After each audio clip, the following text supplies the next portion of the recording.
What if I told you the Old Testament isn't just ancient history, it's the blueprint of reality itself? Before the first star ignited, before time had a name, there was a voice in the darkness, and when it spoke, everything changed forever. This isn't the Sunday school version you remember. This is the raw, unfiltered epic that shaped civilizations, inspired revolutions, and still haunts our deepest questions about existence. We're talking about a garden where immortality was lost in a single bite, a flood that erased the world, a tower that tried to storm heaven, brothers who sold their sibling into slavery, plagues that humbled the mightiest empire on earth. But here's what makes it truly mind-blowing. Every story connects like a cosmic puzzle. The serpent in Eden links to the bronze serpent in the desert.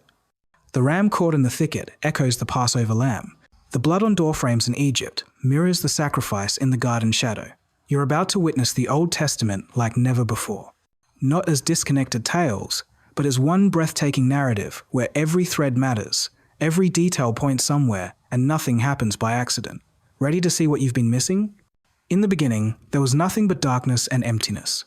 The earth had no form, no shape, no purpose. Deep waters covered everything, and the Spirit of God moved across the surface of this dark void. Then something incredible happened.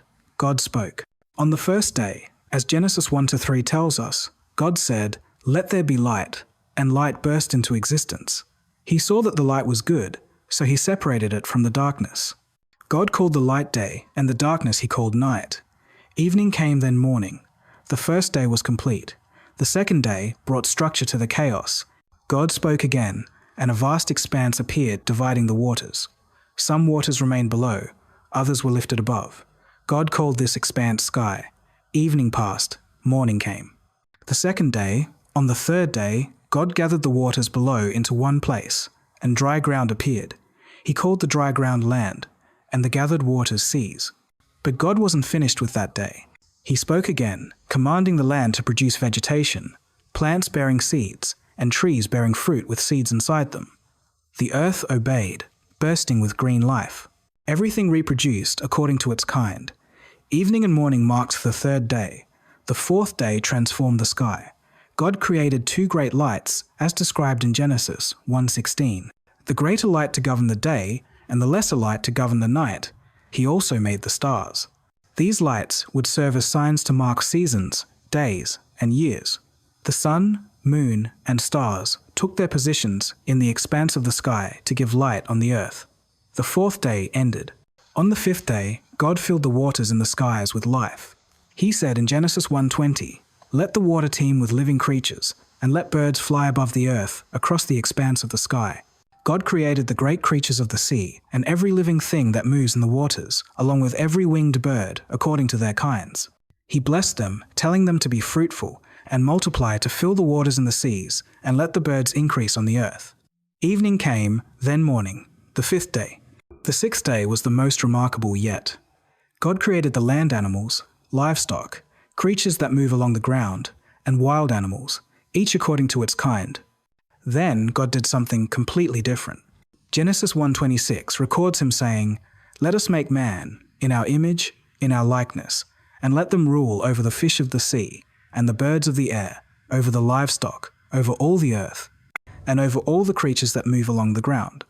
So God created man in his own image. In the image of God he created him. Male and female he created them. Genesis 2-7 gives us more detail about how this happened. The Lord God formed the man from the dust of the ground and breathed into his nostrils the breath of life, and the man became a living being. God blessed them and said to them in Genesis 1:28, "Be fruitful and increase in number, fill the earth and subdue it. Rule over the fish of the sea and the birds of the air, and over every living creature that moves on the ground." He gave them every seed-bearing plant on the face of the whole earth, and every tree that has fruit with seed in it for food.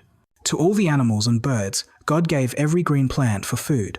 God looked at everything he had made, and it was very good. The sixth day closed. On the seventh day, God's work was complete. Genesis 2:23 says, "By the seventh day, God had finished the work he had been doing. So on the seventh day, he rested from all his work, and God blessed the seventh day and made it holy, because on it he rested from all the work of creating that he had done." After creating man, whom he named Adam, God planted a garden in the east, in a place called Eden. This wasn't just any garden. It was a paradise designed specifically for humanity. Genesis 2-9 tells us that God made all kinds of trees grow there, trees that were pleasing to the eye and good for food. In the middle of the garden stood two special trees, the tree of life and the tree of the knowledge of good and evil. A river watered the garden, and from there it separated into 4 head orders. The first was named Pishon, which wound through the entire land of Havilah, where gold could be found.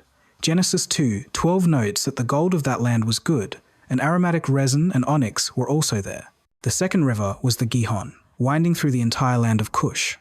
The third was the Tigris, running along the east side of Asher, and the fourth river was the Euphrates. God took the man and put him in the Garden of Eden to work it and take care of it. This was meaningful work, tending to the perfect creation God had made. Then God gave Adam a command. As Genesis 2:16-1-7 records, the Lord God commanded the man, "You are free to eat from any tree in the garden, but you must not eat from the tree of the knowledge of good and evil, for when you eat of it, you will surely die." One boundary, one rule. Everything else was freely given, but this one tree was forbidden. The warning was clear. Eating from it would bring death. Then the Lord God said something important in Genesis 2:18. "It is not good for the man to be alone. I will make a helper suitable for him." So God formed out of the ground all the beasts of the field and all the birds of the air, and he brought them to the man to see what he would name them. Whatever the man called each living creature, that became its name. Genesis 2:20 says, "The man gave names to all the livestock, the birds of the air, and all the beasts of the field. But for Adam himself, no suitable helper was found. So the Lord God caused the man to fall into a deep sleep. While he slept, God took one of the man's ribs and closed up the place with flesh. Then the Lord God made a woman from the rib he had taken out of the man, and he brought her to the man. When Adam saw her, he spoke the first recorded human words in Genesis 2:23. "This is now bone of my bones and flesh of my flesh. She shall be called woman, for she was taken out of man." Genesis 2:24 explains that this is why a man leaves his father and mother and is united to his wife, and they become one flesh. The man and his wife were both naked, and they felt no shame. Everything was perfect, innocent, and pure in the garden. There was nothing to hide, nothing to fear, and nothing broken between them or between them and God. Now the serpent was more crafty than any of the wild animals the Lord God had made. One day, this creature approached the woman with a question. Genesis 3:1 records the serpent asking her, "Did God really say, 'You must not eat from any tree in the garden'?"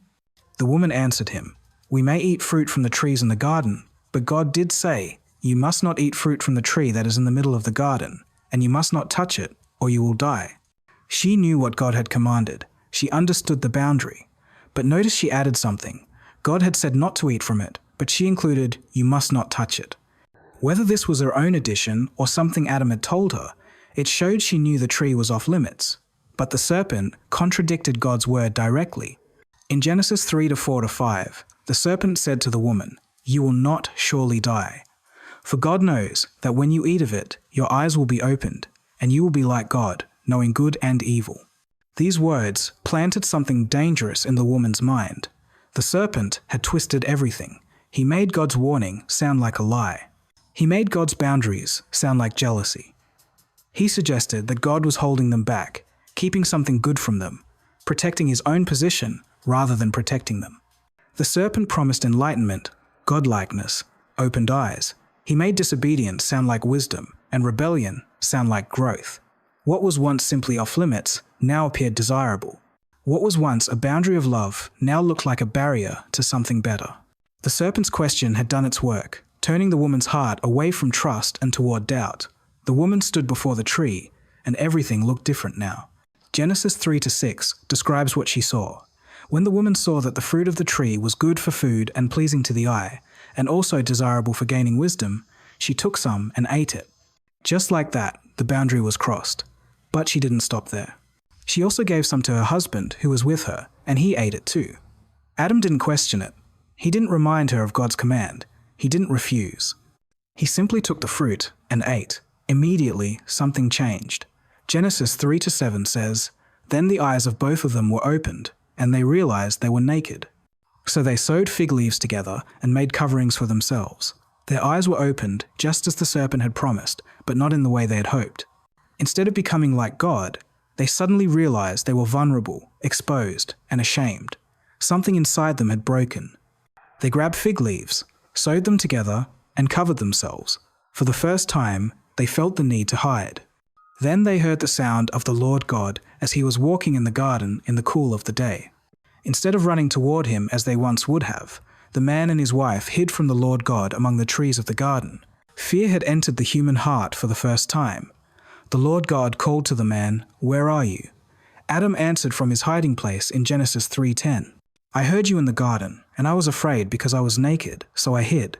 God asked him, "Who told you that you were naked? Have you eaten from the tree that I commanded you not to eat from?" Adam immediately shifted the blame. Genesis 3:12 records him, saying, "The woman you put here with me, she gave me some fruit from the tree, and I ate it." He pointed his finger at both the woman and ultimately at God himself for giving her to him. Then the Lord God said to the woman, "What is this you have done?" She also deflected responsibility, saying in Genesis 3:13, "The serpent deceived me, and I ate." No one took full responsibility. The serpent blamed no one because God didn't even ask him. The woman blamed the serpent. The man blamed the woman and God. The perfect fellowship between God and humanity had shattered in a single moment of disobedience. God addressed the serpent first. Without even asking for an explanation, the Lord God said to the serpent in Genesis 3 hours, 14 minutes, and 15 seconds, "Cursed are you above all the livestock and all the wild animals. You will crawl on your belly, and you will eat dust all the days of your life. And I will put enmity between you and the woman, and between your offspring and hers. He will crush your head, and you will strike his heel." This was both a curse and a promise.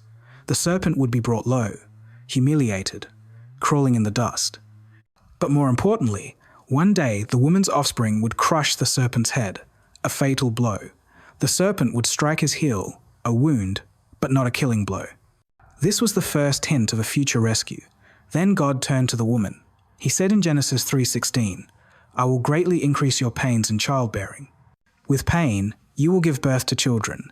Your desire will be for your husband, and he will rule over you." The beautiful gift of bringing new life into the world would now be accompanied by pain and struggle. The harmony between husband and wife would be disrupted by conflict and power struggles. Finally, God spoke to Adam. Genesis 3 hours, 17 minutes, and 19 seconds records the weight of these words. "Because you listened to your wife and ate from the tree, about which I commanded you, you must not eat of it. Cursed is the ground because of you. Through painful toil, you will eat of it all the days of your life. It will produce thorns and thistles for you, and you will eat the plants of the field. By the sweat of your brow, you will eat your food until you return to the ground. Since from it you were taken, for dust you are, and to dust you will return." Work which had been joyful and fulfilling would now involve frustration, exhaustion, and resistance. The ground itself, the very dirt from which Adam was made, had been cursed because of him. It would fight back with thorns and thistles, and death, which had only been a warning, was now humanity's certain future.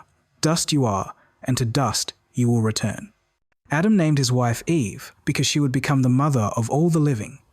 Then the Lord God made garments of skin for Adam and his wife, and clothed them. This simple act required death. The first blood shed in the perfect world. An innocent animal died to cover their shame, and the Lord God said in Genesis 3:22, "The man has now become like one of us, knowing good and evil.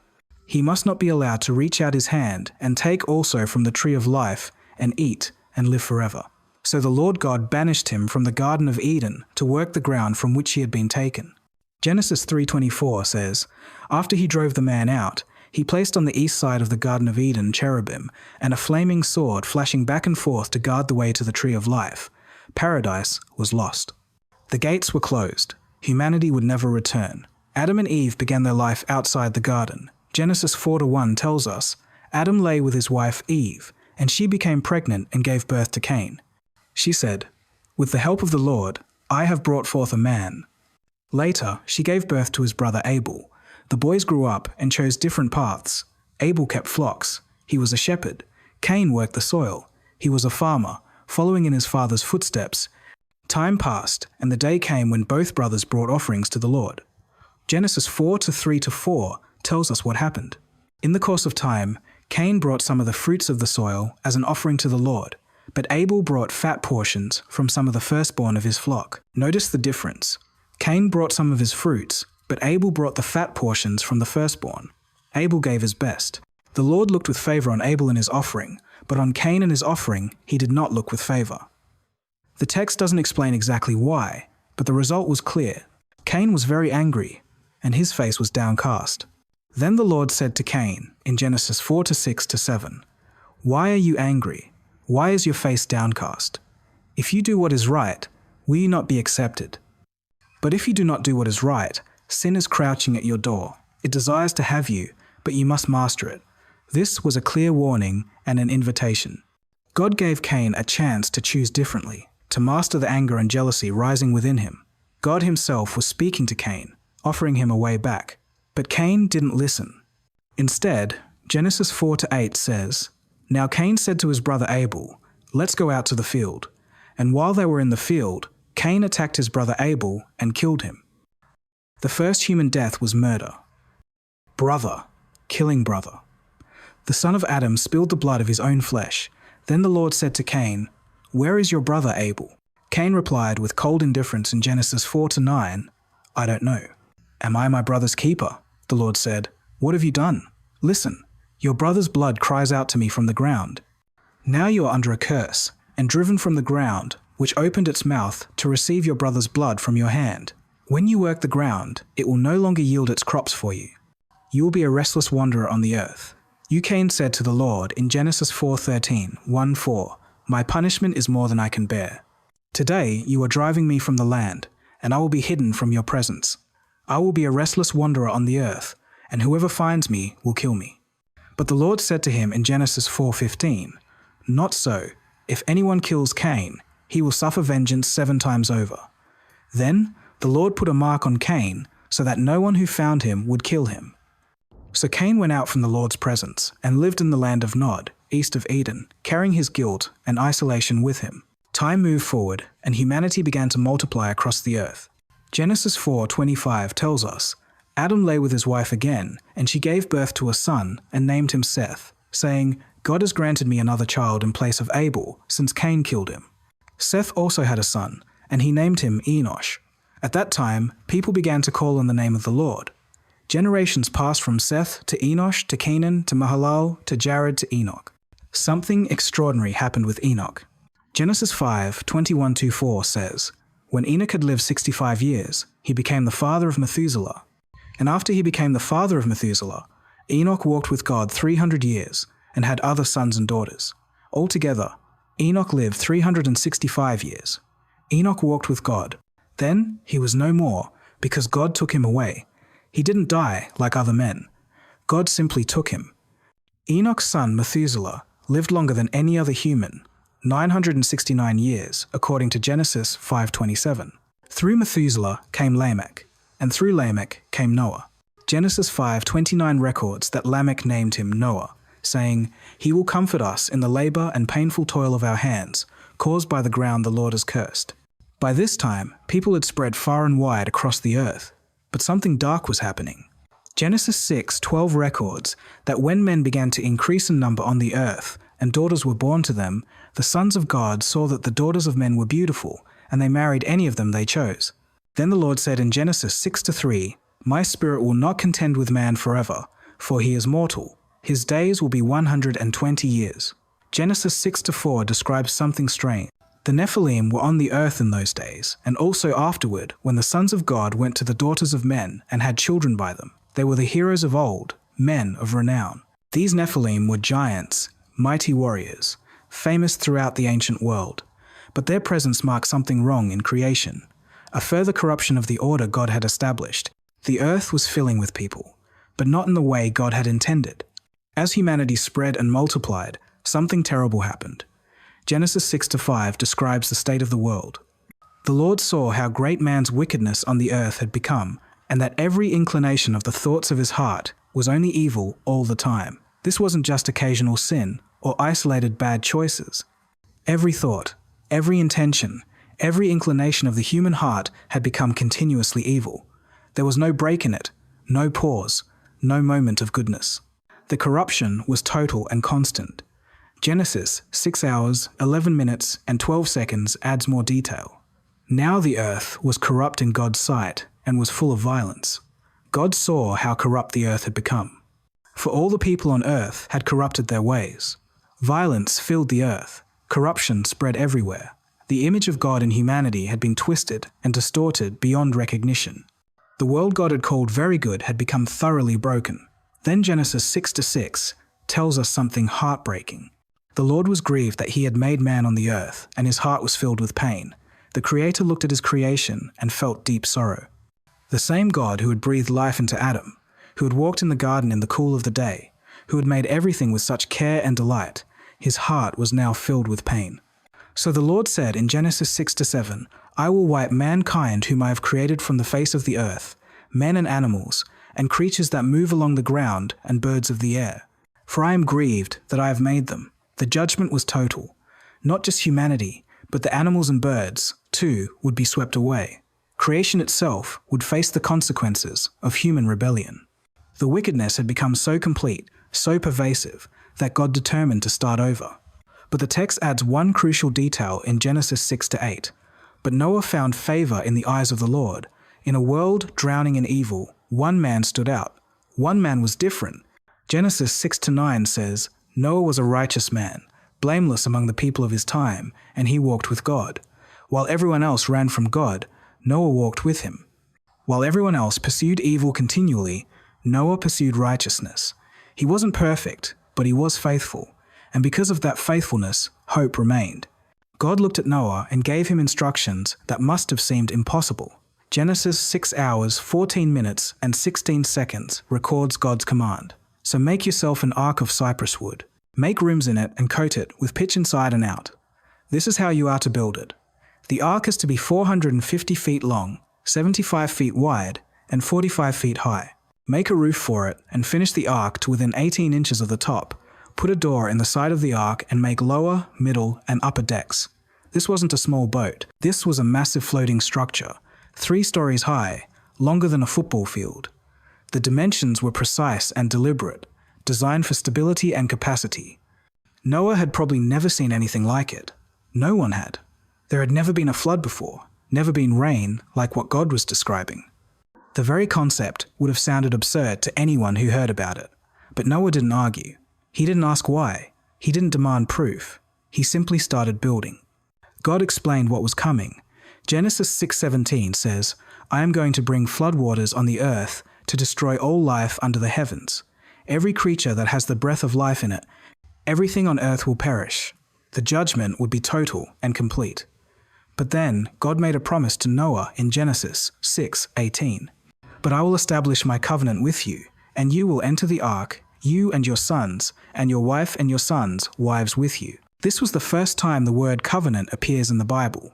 God was making a formal agreement with Noah, a binding promise that would preserve life through the coming destruction. God told Noah to bring into the ark 2 of all living creatures, male and female, to keep them alive with him.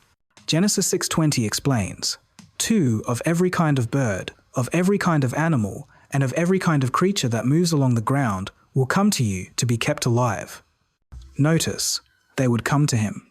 Noah wouldn't have to hunt them down or capture them. They would simply arrive. Also, God instructed in Genesis 6:21, you are to take every kind of food that is to be eaten and store it away as food for you and for them. Provisions for months, maybe even a year or more. Food for his family and for every animal on the ark. Genesis 6:22 simply states, Noah did everything just as God commanded him. No shortcuts, no modifications, no questioning, complete obedience. Then the Lord said to Noah in Genesis 7:1, Go into the ark, you and your whole family, because I have found you righteous in this generation. God had searched the entire earth and found only one household worth saving. God gave more specific instructions about the animals. He told Noah in Genesis 7:23, Take with you 7 pairs of every kind of clean animal, a male and its mate, and 1 pair of every kind of unclean animal, a male and its mate, and also 7 pairs of every kind of bird, male and female, to keep their various kinds alive throughout the earth. 7 pairs of clean animals and birds, but only 1 pair of unclean animals. This distinction between clean and unclean existed even before the law was given to Moses centuries later. God set a deadline. He told Noah in Genesis 7-4, 7 days from now, I will send rain on the earth for 40 days and 40 nights, and I will wipe from the face of the earth every living creature I have made. 7 days to finish all preparations. 7 days before the world would end. Genesis 76-9 says, Noah was 600 years old when the floodwaters came on the earth. And Noah and his sons and his wife and his sons' wives entered the ark to escape the waters of the flood. Pairs of clean and unclean animals, of birds and of all creatures that move along the ground, male and female, came to Noah and entered the ark as God had commanded Noah. Just as God had promised, the animals came. They walked, flew, and crawled to the ark, drawn by divine direction. It must have been an incredible sight, a parade of creatures making their way to this enormous wooden vessel. For 7 days, they loaded the ark, and then, as Genesis 7:16 says, then the Lord shut him in. God himself closed the door. They were sealed inside, safe from what was coming. On the 17th day of the second month of Noah's 600th year, something unprecedented happened. Genesis 7:11 describes it. On that day, all the springs of the great deep burst forth, and the floodgates of the heavens were opened. Water came from above and below simultaneously. The sky opened up and the ground split open. Underground reservoirs exploded upward while torrential rain poured down from above. And Genesis 7:12 says, And rain fell on the earth 40 days and 40 nights. This wasn't a storm. This wasn't weather. This was the unmaking of creation itself. Remember how God had separated the waters above from the waters below on the second day of creation. Now, those boundaries collapsed. The waters that had been held back were released with devastating force. Genesis 7 hours, 17 minutes, and 20 seconds describes what happened next. For 40 days, the flood kept coming on the earth. And as the waters increased, they lifted the ark high above the earth. The waters rose and increased greatly on the earth, and the ark floated on the surface of the water. They rose greatly on the earth, and all the high mountains under the entire heavens were covered. The waters rose and covered the mountains to a depth of more than 20 feet. Every mountain on earth, covered the highest peaks, submerged under more than 20 feet of water. The entire world became an ocean. There was no high ground, no escape, nowhere to climb to safety. Everything was underwater. Genesis 7:21-3 tells us the devastating result. Every living thing that moved on the earth perished. Birds, livestock, wild animals, all the creatures that swarm over the earth, and all mankind. Everything on dry land that had the breath of life in its nostrils died. Every living thing on the face of the earth was wiped out. Men and animals and the creatures that move along the ground, and the birds of the air were wiped from the earth. Only Noah was left, and those with him in the ark. The judgment was complete and total. The violence and corruption that had filled the earth were washed away. Every person who had ignored Noah's warnings was gone. Every giant, every warrior, every evil thought, all silenced. The world that had broken God's heart was gone. Only the ark remained, floating on the surface of the deep with its precious cargo of life inside. Genesis 7:24 adds one more crucial detail. The waters flooded the earth for 150 days, 40 days of rain, then 150 days of standing water covering everything, 5 months where the ark drifted on an endless ocean with no land visible anywhere. Inside that wooden vessel, Noah and his family cared for the animals day after day, week after week, month after month, trusting that God had not forgotten them, even though they could see nothing but water stretching to the horizon in every direction. But God had not forgotten. Genesis 8:1 says, But God remembered Noah and all the wild animals and the livestock that were with him in the ark, and he sent a wind over the earth, and the waters receded. Oh, the same God who had opened the floodgates now sent wind to begin drying the earth.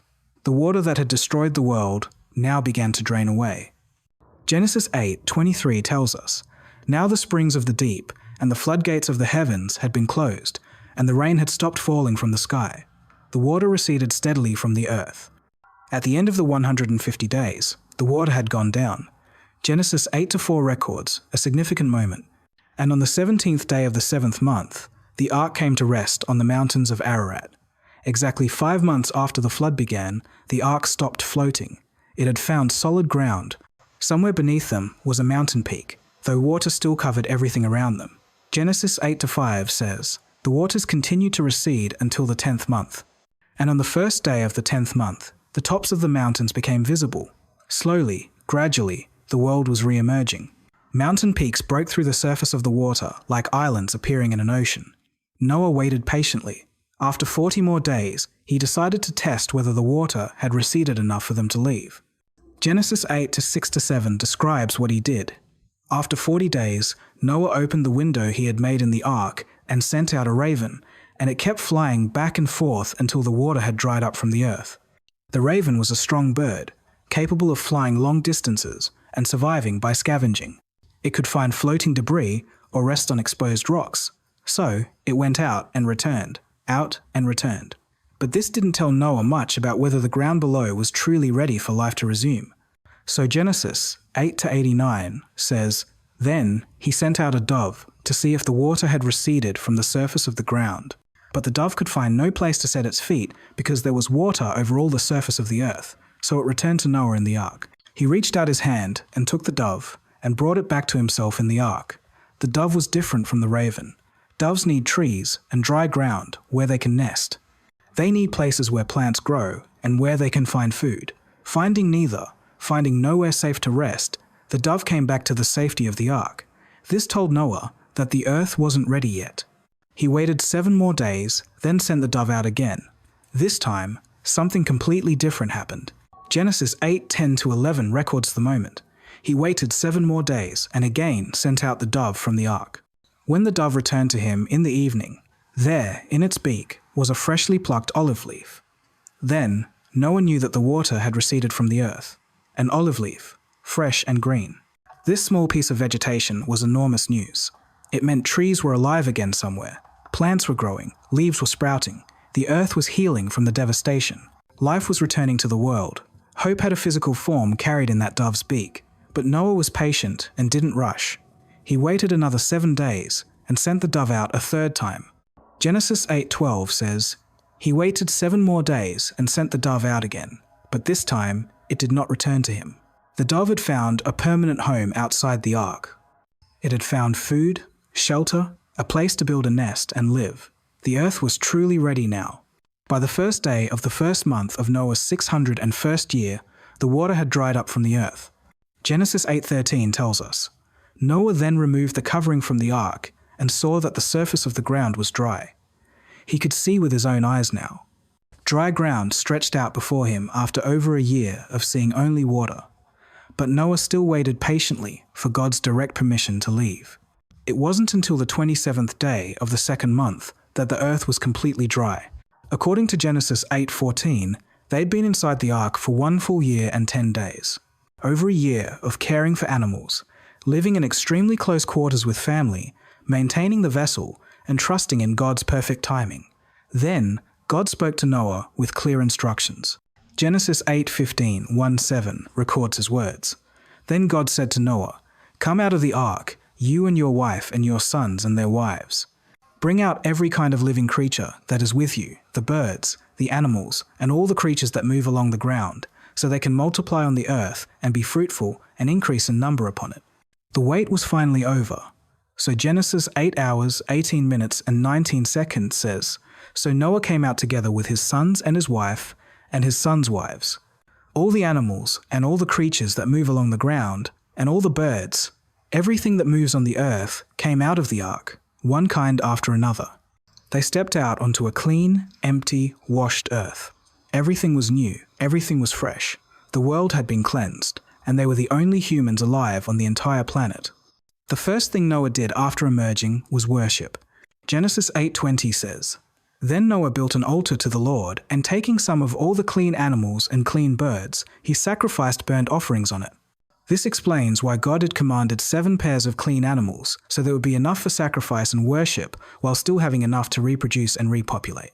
Noah's very first act in the new world wasn't to build a house or plant crops, but to give thanks to the God who had saved him and his family. The smell of the sacrifice rose up to heaven, and Genesis 8:21 tells us something remarkable. "The Lord smelled the pleasing aroma and said in his heart, 'Never again will I curse the ground because of man. even though every inclination of his heart is evil from childhood, and never again will I destroy all living creatures as I have done." This was a stunning acknowledgement. God stated clearly that the flood hadn't changed fundamental human nature. The heart of man was still bent toward evil from childhood. The same wickedness and corruption that had led to the flood in the first place was still present deep in human hearts. But God made a decision based not on human goodness or improvement, but purely on his own grace and mercy. He would never again destroy all life with a flood, regardless of how evil humanity became. Genesis 8:22 records his promise about the natural order. Humanity had a fresh start, a clean slate, a second chance to fill the earth and live according to God's design. Then God established a formal covenant with Noah and his descendants. Genesis 9:9-11 records this covenant. "I now establish my covenant with you and with your descendants after you and with every living creature that was with you, the birds, the livestock, and all the wild animals, all those that came out of the ark with you, every living creature on earth. I establish my covenant with you. Never again will all life be cut off by the waters of a flood. Never again will there be a flood to destroy the earth." But God didn't just speak this promise into the air. He gave a visible lasting sign that everyone could see. Genesis 9:12-1-3 says, "And God said, 'This is the sign of the covenant I am making between me and you and every living creature with you, a covenant for all generations to come. I have set my rainbow in the clouds, and it will be the sign of the covenant between me and the earth.'" Genesis 9 hours, 14 minutes and 16 seconds continues with more detail. "Whenever I bring clouds over the earth and the rainbow appears in the clouds, I will remember my covenant between me and you and all living creatures of every kind. Never again will the waters become a flood to destroy all life. Whenever the rainbow appears in the clouds, I will see it and remember the everlasting covenant between God and all living creatures of every kind on the earth." The rainbow became a permanent reminder, not just for humanity to see and remember, but remarkably for God himself to see and remember his promise. Every time rain clouds gathered, and people might fear another worldwide flood, the rainbow would appear in the sky as God's signature, his absolute guarantee that the waters would never again rise to destroy all life on earth. Noah and his 3 sons began the work of repopulating the earth. Genesis 9 hours 18 minutes and 19 seconds tells us, "The sons of Noah who came out of the ark were Shem, Ham, and Japheth. Ham was the father of Canaan. These were the 3 sons of Noah. And from them came the people who were scattered over the earth." Every single person alive today, every nation, every tribe, every family, descended from these 3 men, Shem, Ham, and Japheth. All of humanity traces back to Noah's sons. Noah transitioned from ark builder to farmer. Genesis 9:20 says, "Noah, a man of the soil, proceeded to plant a vineyard. He worked the ground, cultivated grapevines, and eventually the vineyard produced fruit. Time passed, perhaps several years, and Noah made wine from his grapes. But one day something went terribly wrong. Genesis 9:21 records the incident. When he drank some of its wine, he became drunk and lay uncovered inside his tent. Noah, the righteous man who had walked faithfully with God, who had built the ark and saved humanity, now lay drunk and naked in his tent. It was a moment of weakness, vulnerability, and deep shame. Even the greatest heroes of faith had their failures and moments of stumbling. Then, Genesis 9:22 tells us what happened next. Ham, the father of Canaan, saw his father's nakedness and told his 2 brothers outside. Ham entered the tent, saw his father lying there in this shameful, exposed condition, and instead of immediately and quietly covering his father, he went outside and told his brothers about what he had seen. The text suggests more than an accidental glimpse. There was something dishonorable in Ham's response, something that showed mockery or disrespect for his father's dignity and position. But Shem and Japheth responded in a completely different manner. Genesis 9:23 carefully describes their honorable actions.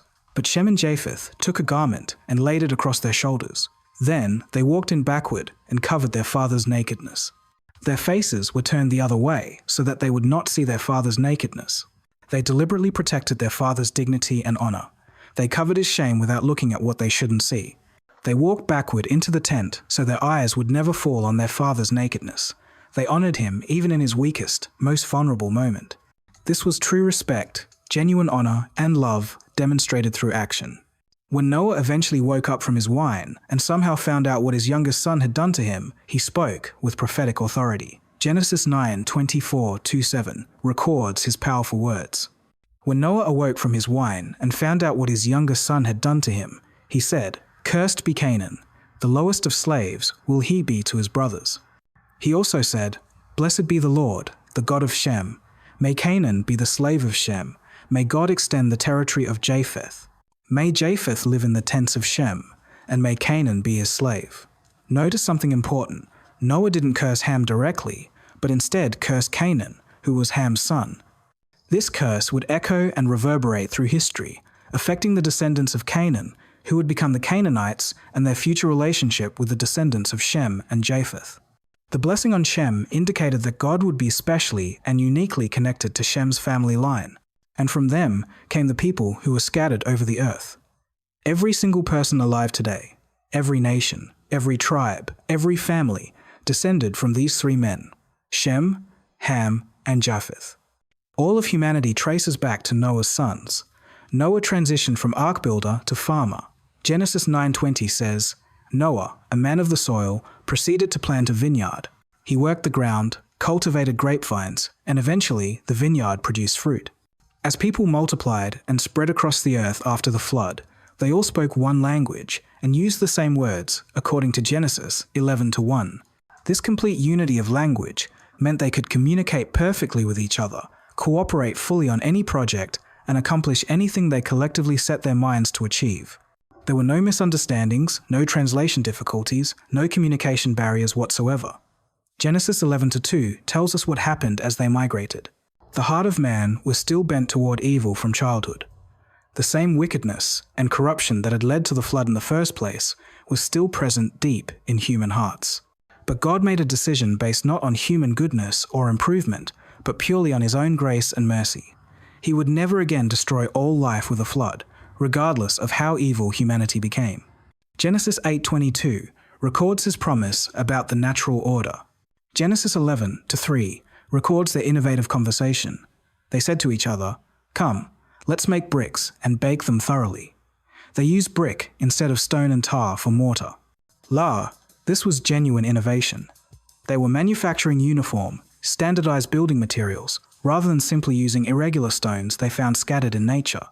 With these baked bricks, they could build much bigger, taller, and stronger structures than ever before. With tar bubbling up from the ground, serving as waterproof mortar, they could seal everything tight and secure. Then, they announced their ambitious plan to each other. Genesis 11:4 says, "Then they said, 'Come, let us build ourselves a city with a tower that reaches to the heavens, so that we may make a name for ourselves, and not be scattered over the face of the whole earth.'" Listen carefully to their stated motivations. First, they wanted to build both a city and a tower reaching up to the heavens. This tower would be a ziggurat, a massive stepped pyramid with a temple at the very top. Second, they explicitly wanted to make a name for themselves to become famous, to be remembered throughout history, to demonstrate their power. Third, they clearly stated they were doing all of this specifically to avoid being scattered across the face of the earth. But God had directly commanded humanity to fill the earth. The blessing on Japheth spoke of expansion and a harmonious relationship with Shem's descendants. Genesis 9:28-9 concludes Noah's story. After the flood, Noah lived 350 years. Altogether, Noah lived 950 years, and then he died. Noah lived long enough to see multiple generations multiply and spread after the flood. He watched the world slowly repopulate. Then he died, having faithfully served God through the greatest catastrophe in all of human history. The Lord said, "If as one people speaking the same language they have begun to do this, then nothing they plan to do will be impossible for them." United humanity had unlimited potential, but they were using it in the wrong direction. So God intervened. Genesis 11:7 says, "Come, let us go down and confuse their language so they will not understand each other." Genesis 11:8 tells us the immediate result. So the Lord scattered them from there over all the earth, and they stopped building the city. One moment they communicated perfectly, the next they couldn't understand each other. The work stopped instantly. Genesis 11:9 explains that is why it was called Babel, because there the Lord confused the language of the whole world. From there, the Lord scattered them over the face of the whole earth. The very thing they tried to prevent being scattered happened anyway as divine judgment. After Babel, the Bible narrows its focus to one family line. Genesis 11:10 begins. This is the account of Shem. 2 years after the flood, when Shem was 100 years old, he became the father of Arphaxad. Genesis 11:12-1-3 continues. When Arphaxad had lived 35 years, he became the father of Shelah. And after he became the father of Shelah, Arphaxad lived 403 years and had other sons and daughters. The lifespans were decreasing. Shelah lived 433 years. Eber lived 464 years. But then Peleg lived only 239 years. According to Genesis 11 hours, 14 minutes and 19 seconds, the line continued through Roy, who lived 239 years, Surug, who lived 230 years, and Nahor, who lived 148 years, as recorded in Genesis 11:20. Genesis 11:26 says, after Terah had lived 70 years, he became the father of Abram, Nahor, and Haran. But Genesis 11:28 tells us, while his father Terah was still alive, Haran died of the Chaldeans in the land of his birth. Genesis 11:29-30 provides crucial information. Abram and Nahor both married. The name of Abram's wife was Sarai, and the name of Nahor's wife was Milah. She was the daughter of Haran, the father of both Milah and Iscah. Now Sarai was barren. She had no children, or Abram's wife couldn't have children, a tragedy in that culture. Genesis 11:31 tells us, Terah took his son Abram, his grandson Lot, son of Haran, and his daughter-in-law Sarai, the wife of his son Abram, and together they set out from of the Chaldeans to go to Canaan. But when they came to Haran, they settled there. They left heading toward Canaan, but stopped halfway. Genesis 11:32 concludes, Terah lived 205 years, and he died in Haran. The old man died without reaching Canaan, but Abram remained married to a barren woman living in a foreign city. No one could have guessed God was about to call this childless man and make him the father of nations. The Lord spoke to Abram while he was still living in Haran. Genesis 12:1-3 records God's call. The Lord had said to Abram, leave your country, your people, and your father's household, and go to the land I will show you. I will make you into a great nation, and I will bless you. I will make your name great, and you will be a blessing. I will bless those who bless you, and whoever curses you, I will curse, and all peoples on earth will be blessed through you. This was an enormous ask.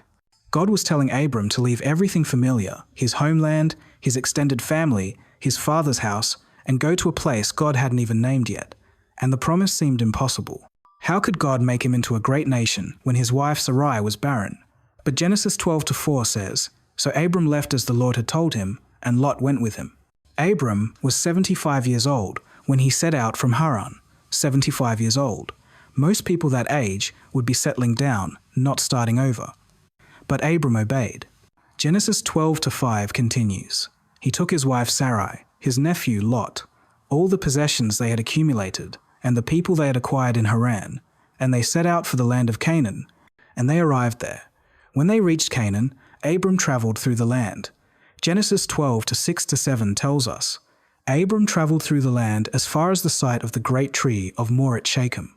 At that time, the Canaanites were in the land.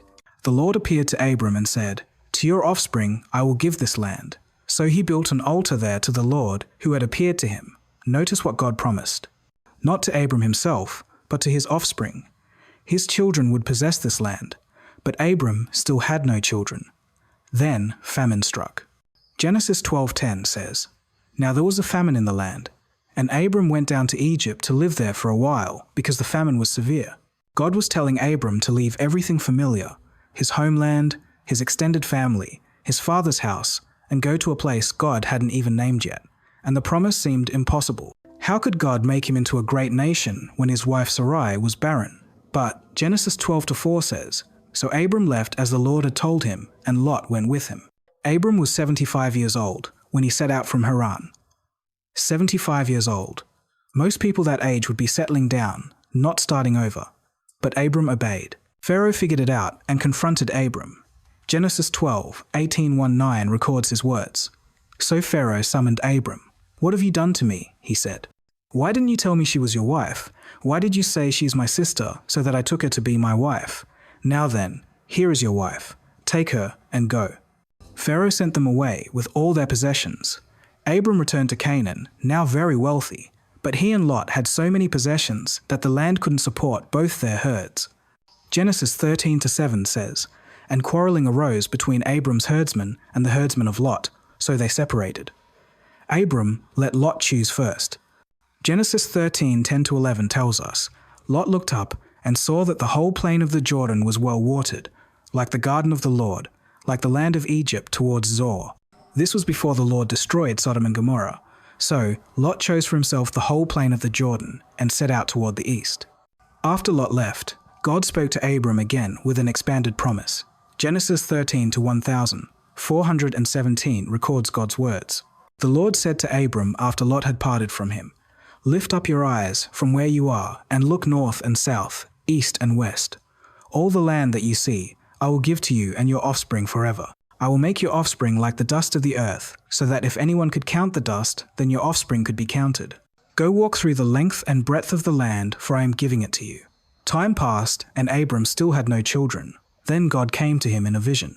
Genesis 15-1 says, "After this, the word of the Lord came to Abram in a vision. 'Do not be afraid, Abram. I am your shield, your very great reward.' But Abram was troubled." Genesis 15:23 records his honest response. "But Abram said, 'O sovereign Lord, what can you give me since I remain childless, and the one who will inherit my estate is Eliezer of Damascus?' And Abram said, 'You have given me no children, so a servant in my household will be my heir.' God reassured him." Genesis 15:45 says, "Then the word of the Lord came to him, 'This man will not be your heir, but a son coming from your own body will be your heir.' He took him outside and said, 'Look up at the heavens and count the stars, if indeed you can count them.' Then he said to him, 'So shall your offspring be.'" Genesis 15-6 records Abram's response. Abram believed the Lord, and he credited it to him as righteousness. Then God made a formal covenant. He told Abram to bring specific animals: a heifer, a goat, a ram, a dove, and a pigeon. Genesis 15:10 says, "Abram brought all these to him, cut them in two, and arranged the halves opposite each other. The birds, however, he did not cut in half." As the sun was setting, Genesis 15:12 tells us, Abram fell into a deep sleep, and a thick and dreadful darkness came over him. God warned that Abram's descendants would be enslaved for 400 years in a foreign country, but then would come out with great possessions. Then came the covenant ceremony. Genesis 15:17-18 describes it. "When the sun had set and darkness had fallen, a smoking firepot with a blazing torch appeared and passed between the pieces. On that day, the Lord made a covenant with Abram and said, 'To your descendants, I give this land from the river of Egypt to the great river the Euphrates.' Only God passed through the pieces. Abram didn't. God was binding himself alone to keep this promise. 10 years had passed since Abram came to Canaan, and Sarai still had no children. So she came up with a plan. Genesis 16:1-2 records what she said. "Now, Sarai, Abram's wife, had borne him no children, but she had an Egyptian maidservant named Hagar. So she said to Abram, 'The Lord has kept me from having children. Go sleep with my maidservant. Perhaps I can build a family through her.' This was a common cultural practice, but it wasn't God's plan. Genesis 16:2 says, Abram agreed to what Sarai said. So Sarai gave Hagar to Abram as a wife, and he slept with her. Genesis 16:4 tells us what happened. He slept with Hagar, and she conceived. When she knew she was pregnant, she began to despise her mistress. The household dynamics immediately became toxic. Sarai blamed Abram. Genesis 16:5 records her complaint. Then Sarai said to Abram, "You are responsible for the wrong I am suffering. I put my servant in your arms. And now that she knows she is pregnant, she despises me. May the Lord judge between you and me." Abram told her in Genesis 16:6, "Your servant is in your hands. Do with her whatever you think best." So Sarai mistreated Hagar, and Hagar fled into the desert.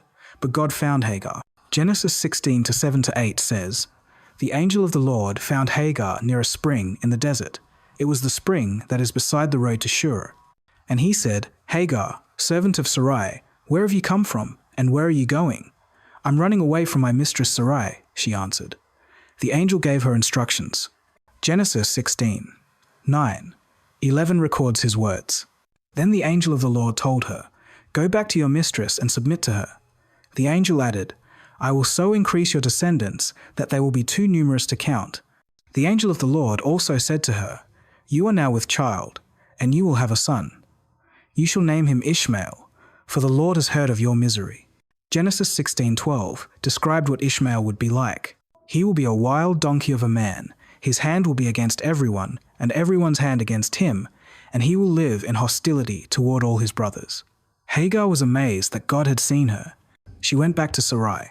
Genesis 16:15, 1-6 concludes, "So Hagar bore Abram a son, and Abram gave the name Ishmael to the son she had born." Abram was 86 years old when Hagar bore him Ishmael, but Ishmael was not the promised son. 13 years passed. Abram was now 99, and Ishmael was 13. Then God appeared to Abram again. Genesis 17 to 1-2 records, "When Abram was 99 years old, the Lord appeared to him and said, 'I am God Almighty. Walk before me and be blameless.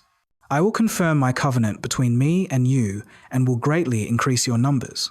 God changed his name. Genesis 17:45 says, "As for me, this is my covenant with you. You will be the father of many nations. No longer will you be called Abram. Your name will be Abraham, for I have made you a father of many nations." God also changed Sarai's name. Genesis 17 hours, 15 minutes and 16 seconds says, "God also said to Abraham, 'As for Sarai, your wife, you are no longer to call her Sarai. Her name will be Sarah. I will bless her and will surely give you a son by her. I will bless her so that she will be the mother of nations. Kings of peoples will come from her." Abraham's response was remarkable. Genesis 17:17 tells us, Abraham fell face down. He laughed and said to himself, "Will a son be born to a man 100 years old? Will Sarah bear a child at the age of 90? But God was clear. Genesis 17:19 records his response. Then God said, "Yes, but your wife Sarah will bear you a son, and you will call him Isaac. I will establish my covenant with him as an everlasting covenant for his descendants after him." Later, God appeared to Abraham with 2 angels in human form. Genesis 18:1-2 says, "The Lord appeared to Abraham near the great trees of Mamre while he was sitting at the entrance to his tent in the heat of the day. Abraham looked up and saw 3 men standing nearby. Abraham prepared a meal for them. As they ate, one asked where Sarah was. Then Genesis 18:10 records what he said. Then the Lord said, "I will surely return to you about this time next year, and Sarah, your wife, will have a son." Sarah was listening behind him. Genesis 18:11-2 tells us, Abraham and Sarah were already old and well advanced in years, and Sarah was past the age of childbearing. So Sarah laughed to herself as she thought, "After I am worn out and my master is old, will I now have this pleasure?"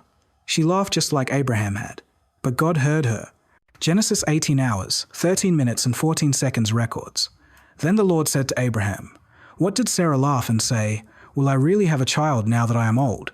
Is anything too hard for the Lord? I will return to you at the appointed time next year, and Sarah will have a son.'"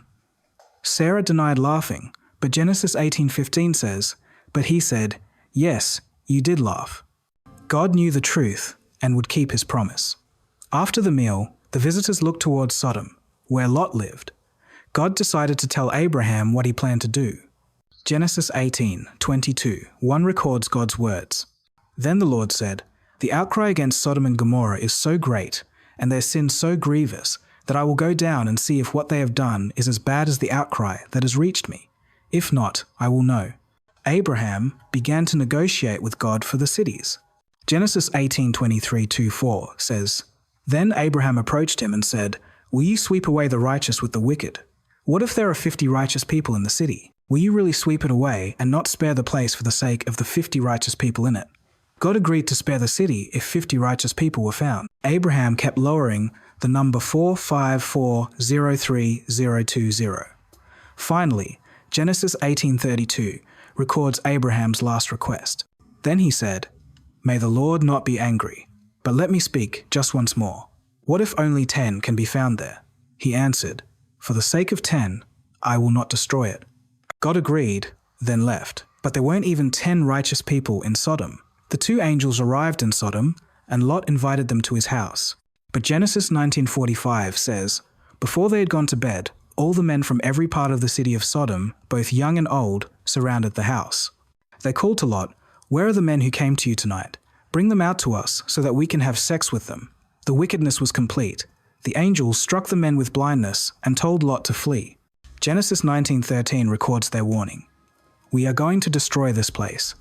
The outcry to the Lord against his people is so great that he has sent us to destroy it." At dawn, the angels urged Lot to hurry. Genesis 19 hours, 15 minutes, and 16 seconds says, "With the coming of dawn, the angels urged Lot, saying, 'Hurry, take your wife and your 2 daughters who are here, or you will be swept away when the city is punished.' When he hesitated, the men grasped his hand and the hands of his wife and of his 2 daughters and led them safely out of the city. For the Lord was merciful to them. One of them said in Genesis 19:17, "Flee for your lives. Don't look back and don't stop anywhere in the plain. Flee to the mountains or you will be swept away." Then came judgment. Genesis 19:24, 2 describes it. "Then the Lord rained down burning sulfur on Sodom and Gomorrah from the Lord out of the heavens. Thus he overthrew those cities and the entire plain, including all those living in the cities and also the vegetation in the land. But Lot's wife disobeyed." Genesis 19:26 says, "But Lot's wife looked back, and she became a pillar of salt." Genesis 19:29 adds an important note. "So when God destroyed the cities of the plain, he remembered Abraham, and he brought Lot out of the catastrophe that overthrew the cities where Lot had lived." God saved Lot because of Abraham. The impossible happened. Genesis 21:12 records the fulfillment. "Now the Lord was gracious to Sarah, as he had said, and the Lord did for Sarah what he had promised." Sarah became pregnant and bore a son to Abraham in his old age at the very time God had promised him. Genesis 18 hours, 13 minutes and 14 seconds records. "Then the Lord said to Abraham, 'What did Sarah laugh and say, "Will I really have a child now that I am old? Is anything too hard for the Lord? I will return to you at the appointed time next year, and Sarah will have a son.'" Sarah denied laughing, but Genesis 18:15 says, "But he said, 'Yes, you did laugh.'" God knew the truth and would keep his promise. After the meal, the visitors looked towards Sodom, where Lot lived. God decided to tell Abraham what he planned to do. He said to him, "Abraham, here I am," he replied. Then God said, "Take your son, your only son, Isaac, whom you love, and go to the region of Moriah. Sacrifice him there as a burnt offering on one of the mountains I will tell you about." This must have shattered Abraham's heart. But Genesis 22:3 says, "Early the next morning, Abraham got up and saddled his donkey. He took with him 2 of his servants and his son Isaac. When he had cut enough wood for the burnt offering, he set out for the place God had told him about. After 3 days, they reached the place." Genesis 226:7 tells us, "Abraham took the wood for the burnt offering and placed it on his son Isaac, and he himself carried the fire and the knife. As the 2 of them went on together, Isaac spoke up and said to his father Abraham, 'Father.' 'Yes, my son,' Abraham replied. 'The fire and wood are here,' Isaac said." Abraham was 100 years old when Isaac was born. Genesis 21:6 records Sarah's joy. Sarah said, "God has brought me laughter, and everyone who hears about this will laugh with me." The child grew, but problems arose with Ishmael. Sarah demanded Abraham send Hagar and Ishmael away. God told Abraham to listen to Sarah because the covenant would continue through Isaac. Then came Abraham's greatest test. Genesis 22:1-2 records what God asked. Sometime later, God tested Abraham. Abraham was 100 years old when Isaac was born. Genesis 21:6 records Sarah's joy. Sarah said, "God has brought me laughter, and everyone who hears about this will laugh with me." The child grew, but problems arose with Ishmael. Sarah demanded Abraham send Hagar and Ishmael away. God told Abraham to listen to Sarah because the covenant would continue through Isaac. Then came Abraham's greatest test. Genesis 22:1-2 records what God asked. Sometime later, God tested Abraham. He went over and took the ram and sacrificed it as a burnt offering instead of his son. God had provided a substitute. The ram died in Isaac's place. Years passed and Abraham sent his servant to find a wife for Isaac. The servant met Rebekah and brought her back. Genesis 24:67 says, "Isaac brought her into the tent of his mother Sarah, and he married Rebekah, so she became his wife, and he loved her. But Rebekah was barren like Sarah." Genesis 25:21 tells us, "Isaac prayed to the Lord on behalf of his wife because she was barren. The Lord answered his prayer, and his wife Rebekah became pregnant. Isaac prayed for 20 years before God answered, but this pregnancy was unusual. Genesis 25-22 says, "The babies jostled each other within her, and she said, 'Why is this happening to me?' So she went to inquire of the Lord. God gave her an answer." Genesis 25-21 tells us, Isaac prayed to the Lord on behalf of his wife because she was barren. The Lord answered his prayer, and his wife Rebekah became pregnant. Isaac prayed for 20 years before God answered, but this pregnancy was unusual. Genesis 25-22 says, "The babies jostled each other within her, and she said, 'Why is this happening to me?' So she went to inquire of the Lord. God gave her an answer. All peoples on earth will be blessed through you and your offspring. I am with you and will watch over you wherever you go, and I will bring you back to this land. I will not leave you until I've done what I have promised you." When Jacob woke up, he was amazed.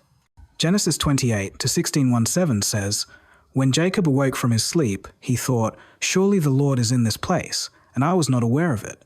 He was afraid and said, 'How awesome is this place!' This is none other than the house of God."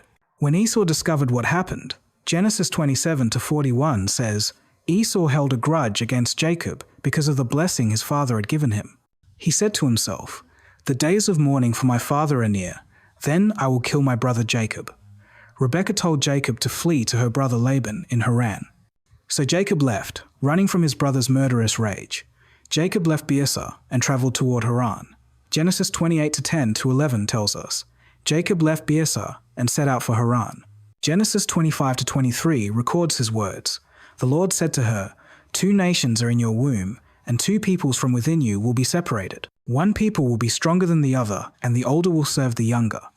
When she gave birth, Genesis 25-24:2-6 describes what happened. When the time came for her to give birth, there were twin boys in her womb. The first to come out was red, and his whole body was like a hairy garment. So they named him Esau. Abraham was 100 years old when Isaac was born. Genesis 21-6 records Sarah's joy. Sarah said, "God has brought me laughter, and everyone who hears about this will laugh with me." The child grew, but problems arose with Ishmael. Sarah demanded Abraham send Hagar and Ishmael away. God told Abraham to listen to Sarah because the covenant would continue through Isaac. Then came Abraham's greatest test. Genesis 22-1-2 records what God asked. Sometime later, God tested Abraham. When Esau discovered what happened, Genesis 27-41 says, "Esau held a grudge against Jacob because of the blessing his father had given him. He said to himself, 'The days of mourning for my father are near. Then I will kill my brother Jacob.' Rebekah told Jacob to flee to her in Haran.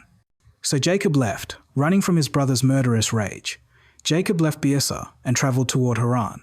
Genesis 28-10-11 tells us, Jacob left Beersah and set out for Haran. He ate and drank and then got up and left. So Esau despised his birthright. Later, when Isaac was old and nearly blind, he prepared to bless Esau. But Rebekah overheard and helped Jacob deceive Isaac to receive the blessing instead. Jacob dressed in Esau's clothes and covered his arms with goat skins to feel hairy.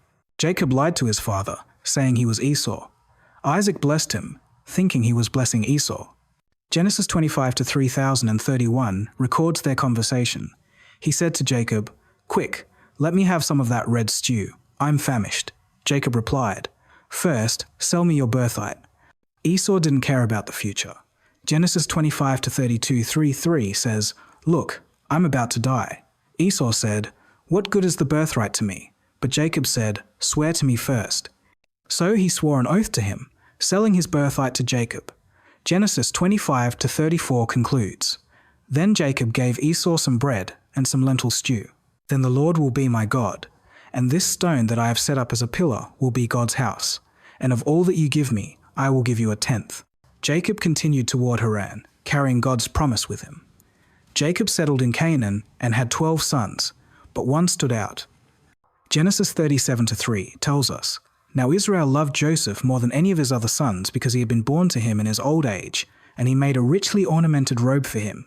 This special robe was a visible symbol of favoritism. It was beautiful, expensive, and set Joseph apart from his brothers." Genesis 37-4 says, "When his brothers saw that their father loved him more than any of them, They hated him and could not speak a kind word to him. Then Joseph made things worse by sharing his dreams. Genesis 37 to 57 records. Joseph had a dream, and when he told it to his brothers, they hated him all the more. He said to them, "Listen to this dream I had. We were binding sheaf of grain out in the field, when suddenly my sheaf rose and stood upright, while your sheaf gathered around mine and bowed down to it."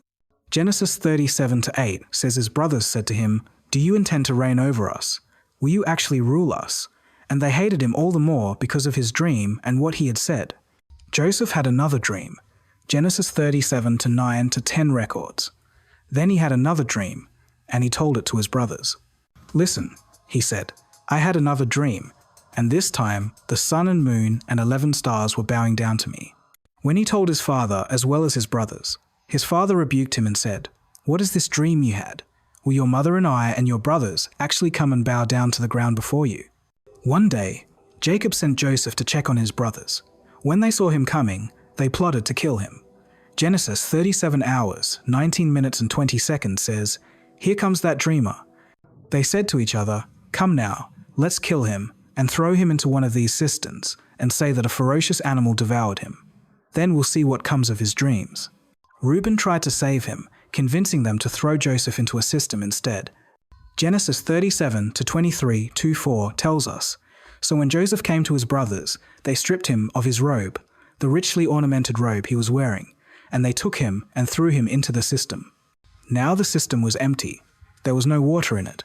There above it stood the Lord, and he said, "I am the Lord, the God of your father Abraham, and the God of Isaac.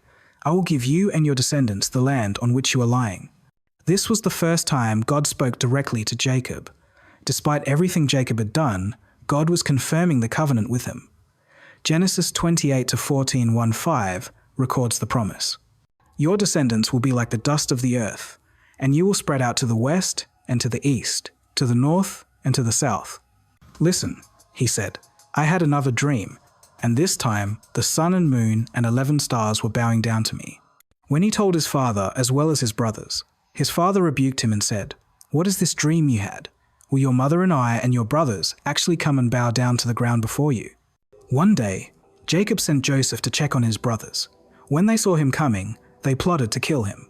Genesis 37 hours, 19 minutes and 20 seconds says, "Here comes that dreamer. Some ferocious animal has devoured him." Joseph has surely been torn to pieces. Genesis 37 hours, 34 minutes and 35 seconds describes Jacob's grief. "Then Jacob tore his clothes, put on sackcloth, and mourned for his son many days. All his sons and daughters came to comfort him, but he refused to be comforted. 'No,' he said, 'in mourning will I go down to the grave to my son.' So his father wept for him." Meanwhile, Genesis 37 to 36 tells us, "The Midianites sold Joseph in Egypt to Potiphar, one of Pharaoh's officials, the captain of the guard. In Egypt, Joseph worked in Potiphar's house." Genesis 39 to 23 says, "The Lord was with Joseph, and he prospered, and he lived in the house of his Egyptian master. When his master saw that the Lord was with him, and that the Lord gave him success in everything he did, Potiphar put Joseph in charge of his entire household, but Potiphar's wife took notice of Joseph." Genesis 39 to 7 says, "And after a while, his master's wife took notice of Joseph and said, 'Come to bed with me.' Joseph refused, explaining that this would be a betrayal of Potiphar's trust and a sin against God. But she kept pressuring him day after day. One day, when no one else was home, she grabbed him. Genesis 39 to 12 tells us she caught him by his cloak and said, 'Come to bed with me.' But he left his cloak in her hand and ran out of the house. There above it stood the Lord, and he said, 'I am the Lord, the God of your father Abraham, and the God of Isaac. I will give you and your descendants the land on which you are lying.' This was the first time God spoke directly to Jacob. Despite everything Jacob had done, God was confirming the covenant with him. Genesis 28 to 14, 1-5 records the promise.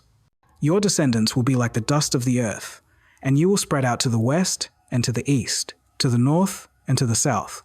He showed him kindness and granted him favor in the eyes of the prison warden. The warden put Joseph in charge of all the prisoners. Later, Pharaoh's cupbearer and baker were imprisoned there. Both had dreams. One night, Joseph interpreted both accurately. The cupbearer would be restored in 3 days. The baker would be executed. Genesis 40 to 142, 1:5 records Joseph's request to the cupbearer. But when all goes well with you, remember me and show me kindness. Genesis 39 to 7 says, And after a while, his master's wife took notice of Joseph and said, Come to bed with me. Joseph refused, explaining that this would be a betrayal of Potiphar's trust and a sin against God. But she kept pressuring him day after day. One day, when no one else was home, she grabbed him. Genesis 39 to 12 tells us she caught him by his cloak and said, Come to bed with me. But he left his cloak in her hand and ran out of the house. When he had shaved and changed his clothes, he came before Pharaoh. Joseph interpreted Pharaoh's dreams, 7 years of abundance followed by 7 years of famine. He advised storing grain during the good years. Genesis 41 to 39:4, 1 records Pharaoh's response. Then Pharaoh said to Joseph, Since God has made all this known to you, there is no one so discerning and wise as you. You shall be in charge of my palace, and all my people are to submit to your orders. Only with respect to the throne will I be greater than you. So Pharaoh said to Joseph, I hereby put you in charge of the whole land of Egypt. In Genesis 41 to 42, 4:3 describes the transformation. Then Pharaoh took his signet ring from his finger and put it on Joseph's finger. He dressed him in robes of fine linen and put a gold chain around his neck. He had him ride in a chariot as his second in command, and men shouted before him, Make way. Thus he put him in charge of the whole land of Egypt. Joseph was 30 years old. The 7 years of abundance came, and Joseph stored grain. Then the famine began. The famine spread beyond Egypt. Genesis 41 to 57 says, And all the countries came to Egypt to buy grain from Joseph, because the famine was severe in all the world. The famine reached Canaan. Genesis 42 to 12 records. When Jacob learned that there was grain in Egypt, he said to his sons, Why do you just keep looking at each other? He continued, I have heard that there is grain in Egypt. Go down there and buy some for us, so that we may live and not die. 10 brothers went to Egypt. Jacob kept Benjamin at home. When they arrived, Genesis 42 to 6 to 8 tells us, Now Joseph was the governor of the land, the one who sold grain to all its people. So, when Joseph's brothers arrived, they bowed down to him with their faces to the ground. As soon as Joseph saw his brothers, he recognized them, but he pretended to be a stranger and spoke harshly to them. Where do you come from? He asked. When he had shaved and changed his clothes, he came before Pharaoh. Joseph interpreted Pharaoh's dreams, 7 years of abundance followed by 7 years of famine. He advised storing grain during the good years. Genesis 41 to 39:4, 1 records Pharaoh's response. Then Pharaoh said to Joseph, Since God has made all this known to you, there is no one so discerning and wise as you. You shall be in charge of my palace, and all my people are to submit to your orders. We saw how distressed he was when he pleaded with us for his life, but we would not listen. That's why this distress has come upon us.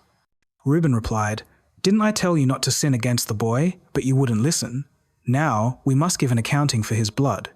Genesis 42 to 23:4 says, They did not realize that Joseph could understand them since he was using an interpreter.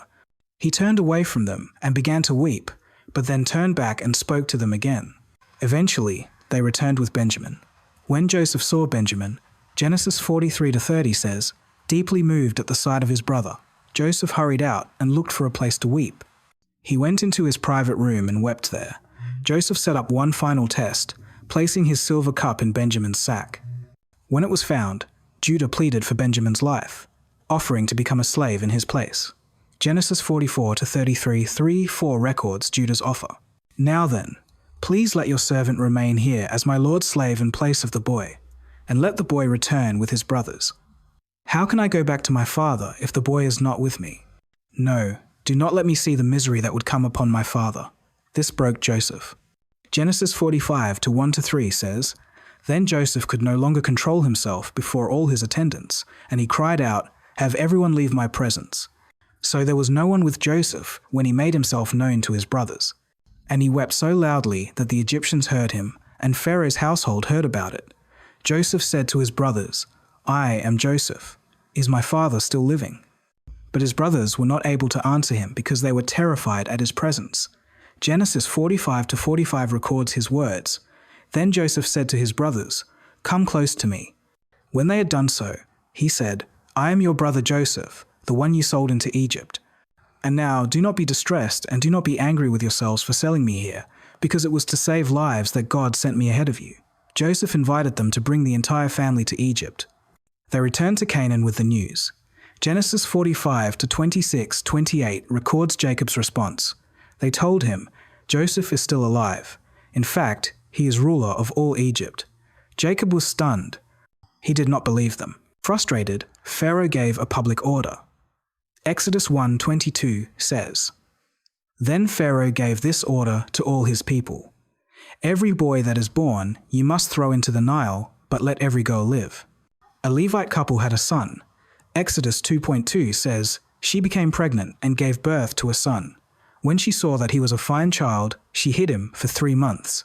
As soon as Joseph appeared before him, he threw his arms around his father and wept for a long time. Israel said to Joseph, 'Now I am ready to die, since I have seen for myself that you are still alive.' Joseph settled them in Gan. Before Jacob died, he blessed his sons. Genesis 50-24, 2:6 records Joseph's death. Then Joseph said to his brothers, 'I am about to die, but God will surely come to your aid and take you up out of this land to the land he promised on oath to Abraham, Isaac, and Jacob.' And Joseph made the sons of Israel swear an oath and said, 'God will surely come to your aid, and then you must carry my bones up from this place.' So Joseph died at the age of 110. And after they embalmed him, he was placed in a coffin in Egypt. Time passed, many generations. Exodus 16-7 tells us, "Now Joseph and all his brothers and all that generation died, but the Israelites were exceedingly fruitful. They multiplied greatly, increased in numbers, and became so numerous that the land was filled with them. The Israelites grew from one family into a nation. Then everything changed." Exodus 1-8 says, "Then a new king who did not know about Joseph came to power in Egypt. This Pharaoh saw the Israelites as a threat." Exodus 19:10 records his words, "Look, he said to his people, 'The Israelites have become far too numerous for us. Come, we must deal shrewdly with them, or they will become even more numerous. And if war breaks out, we'll join our enemies, fight against us, and leave the country.' So the Egyptians enslaved them." Exodus 1:11 says, "So they put slave masters over them to oppress them with forced labor, and they built Pithom and Ramesses as store cities for Pharaoh." But Exodus 1:12 says, "But the more they were oppressed, the more they multiplied and spread. So the Egyptians came to dread the Israelites. Pharaoh ordered the Hebrew midwives to kill baby boys." Exodus 11:15-16 records, "The king of Egypt said to the Hebrew midwives, whose names were Shiphrah and Puah, 'When you help the Hebrew women in childbirth and observe them on the delivery stool, if it is a boy, kill him. But if it is a girl, let her live.'" But Exodus 11:17 says, "The midwives, however, feared God and did not do what the king of Egypt had told them to do. They let the boys live. God blessed them for their courage." Frustrated, Pharaoh gave a public order. Exodus 1:22 says, "Then Pharaoh gave this order to all his people. 'Every boy that is born you must throw into the Nile, but let every girl live.' A Levite couple had a son." Exodus 2:2 says, "She became pregnant and gave birth to a son. When she saw that he was a fine child, she hid him for 3 months. When she couldn't hide him anymore," Exodus 2-3 tells us, "but when she could hide him no longer, she got a papyrus basket for him and coated it with tar and pitch. Then she placed the child in it and put it among the reeds along the bank of the Nile." Exodus 25-6 records what happened. "Then Pharaoh's daughter went down to the Nile to bathe, and her attendants were walking along the riverbank. She saw the basket among the reeds and sent her slave girl to get it. She opened it and saw the baby. He was crying and she felt sorry for him. 'This is one of the Hebrew babies,' she said. The baby's sister approached." Exodus 2-7-8 says, "Then his sister asked Pharaoh's daughter, 'Shall I go and get one of the Hebrew women to nurse the baby for you?' 'Yes, go,' she answered. And the girl went and got the baby's mother." Exodus 2-9 continues, "Pharaoh's daughter said to her, 'Take this baby and nurse him for me, and I will pay you.' So the woman took the baby and nursed him. The mother was paid to care for her own child. When he grew older," Exodus 2:10 says, "When the child grew older, she took him to Pharaoh's daughter, and he became her son. She named him Moses, saying, 'I drew him out of the water.' Moses grew up in the palace, but but knew his Hebrew identity. One day, Exodus 2:11-1-2 tells us, he saw an Egyptian beating a Hebrew, one of his own people. Glancing this way and that, and seeing no one, he struck down the Egyptian and hid him in the sand. When Pharaoh heard about it, he tried to kill Moses. Moses fled to Midian, where he married and became a shepherd. Exodus 2:23-5 tells us, during that long period, the king of Egypt died. The Israelites groaned in their slavery and cried out, and their cry for help because of their slavery went up to God. God heard their groaning, and he remembered his covenant with Abraham, with Isaac, and with Jacob. So God looked on the Israelites and was concerned about them. Moses spent 40 years as a shepherd. He was now 80 years old. Then, one day changed everything. Exodus 3:1-2 describes it. Now Moses was tending the flock of Jethro, his father-in-law, the priest of Midian, and he led the flock to the far side of the desert and came to Horeb, the mountain of God. There, the angel of the Lord appeared to him in flames of fire from within a bush. Moses saw that though the bush was on fire, it did not burn up. Exodus 3:34 says, So Moses thought, I will go over and see this strange sight, why the bush does not burn up. When the Lord saw that he had gone over to look, God called to him from within the bush, Moses, Moses. And Moses said, Here I am. Exodus 3-5 records, Do not come any closer, God said. Take off your sandals, for the place where you are standing is holy ground. Exodus 3-6 says, Then he said, I am the God of your father, the God of Abraham, the God of Isaac, and the God of Jacob. At this, Moses hid his face because he was afraid to look at God. Exodus 3-7-10 records God's mission.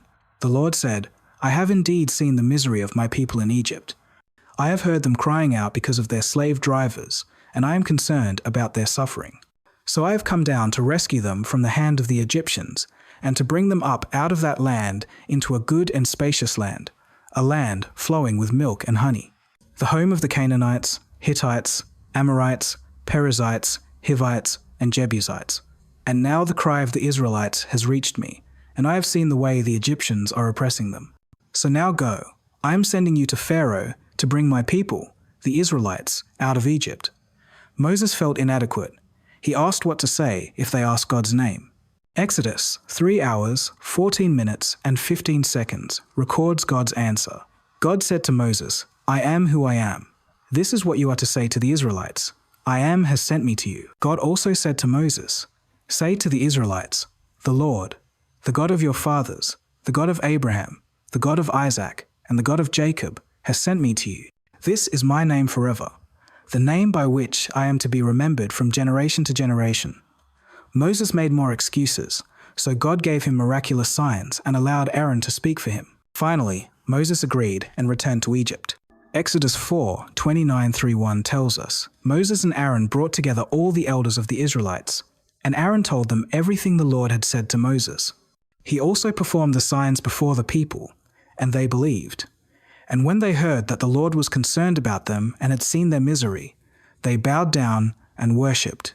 Moses and Aaron went to Pharaoh. Exodus 5-1 records. Afterward, Moses and Aaron went to Pharaoh and said, This is what the Lord, the God of Israel, says, Let my people go so that they may hold a festival to me in the desert.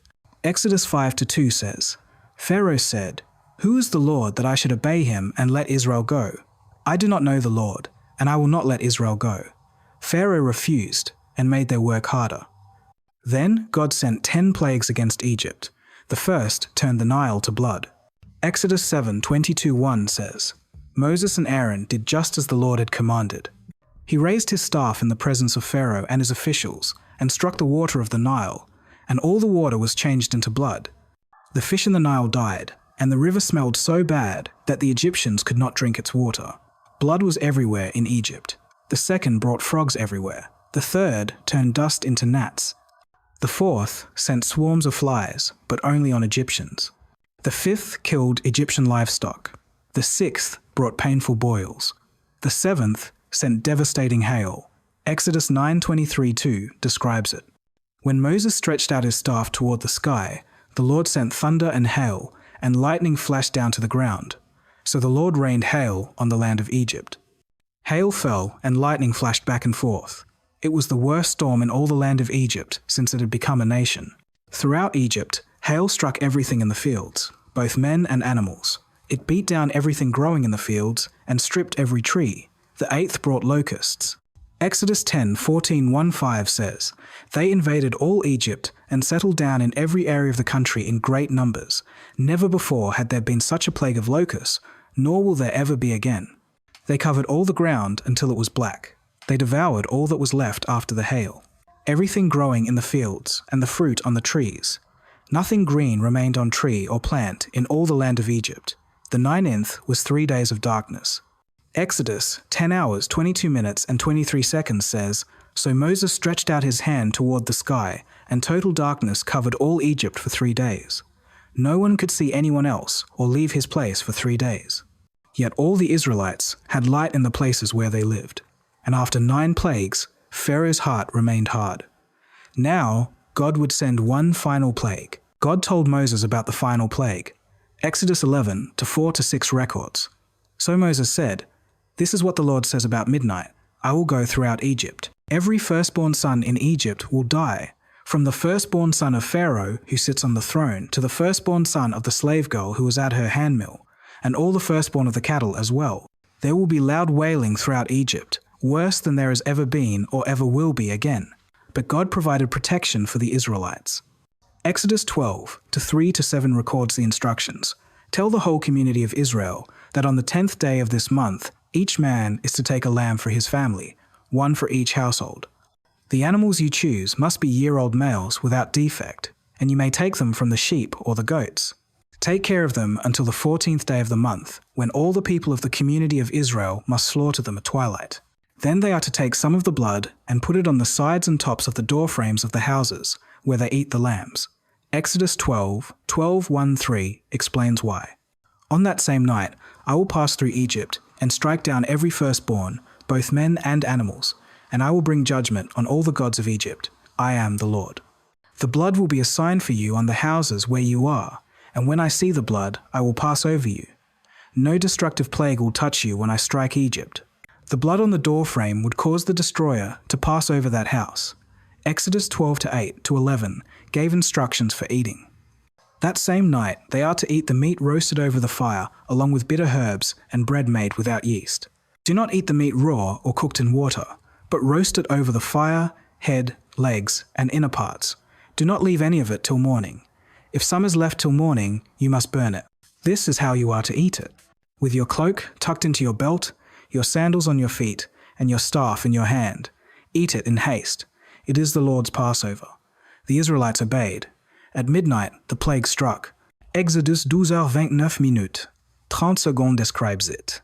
At midnight, the Lord struck down all the firstborn in Egypt, from the firstborn of Pharaoh, who sat on the throne, to the firstborn of the prisoner who was in the dungeon, and the firstborn of all the livestock as well.